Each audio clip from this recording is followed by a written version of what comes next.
Get rid of your old computers, because the future of technology has arrived. It's not artificial intelligence or virtual reality. It's something called quantum computing. And it could completely revolutionize every aspect of our society, from healthcare to finance and even national security. But what is it? And how does it work? When can we expect it? And what could happen if it gets into the wrong hands? This is What If, and here's what would happen if we had working quantum computers today. Basically, a quantum computer is a super efficient version of the regular computers you already know and love. When a regular computer is used to solve a problem, it has to filter through all the possible answers one at a time.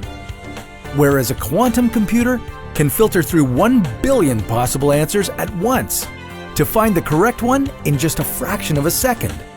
The technology is so advanced that hardly anyone knows how to program it, let alone how to use it.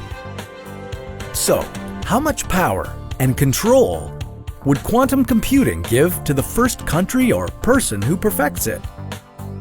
Alright, to understand how quantum computers are going to change your life, it helps to understand how they would work first.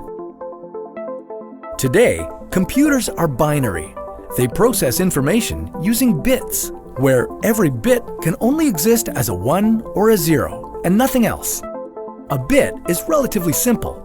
It's the representation of one state or another, like if a light bulb is on or off. In today's computers, a bit is represented by a current pulse or an electrical voltage. Are you still with me? Alright, we're almost there. In the case of quantum computers, information is processed using qubits. These are similar to bits, but they can be ones and zeros at the same time. To understand the difference between bits and qubits, picture a sphere and give it both a north and south pole, where the north pole represents 1 and the south pole represents 0.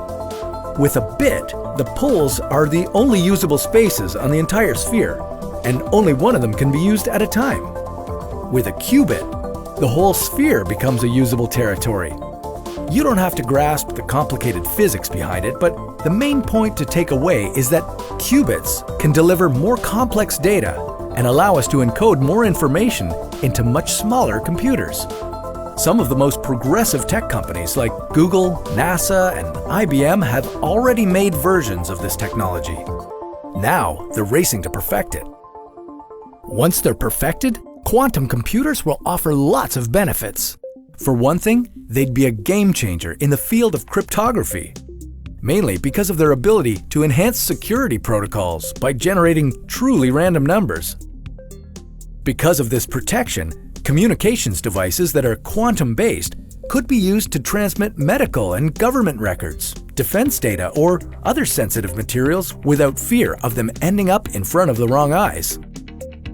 Being able to calculate and process so much information so much faster would help us to find new drugs to treat diseases. It would speed up the development of life-changing medications. Quantum computers would give us the power to better deal with climate change by allowing for better software models describing what is happening to our atmosphere. And that could help us reverse the adverse effects of climate change. But it's not all good news. As we said before, no one's perfected it yet.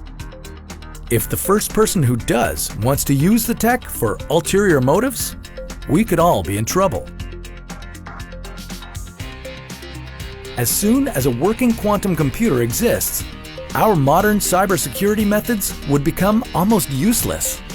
Today's encryption algorithms use huge math equations and problems that are virtually impossible to solve. A quantum computer, with its 0 and 1 dualities, would have the power to solve these algorithms with relative ease. So I guess we'll just have to cross our fingers that one of the good guys figures it out first. Maybe we could even use these early generation quantum machines to perfect future models and make them even more powerful. But that's a topic for another What If.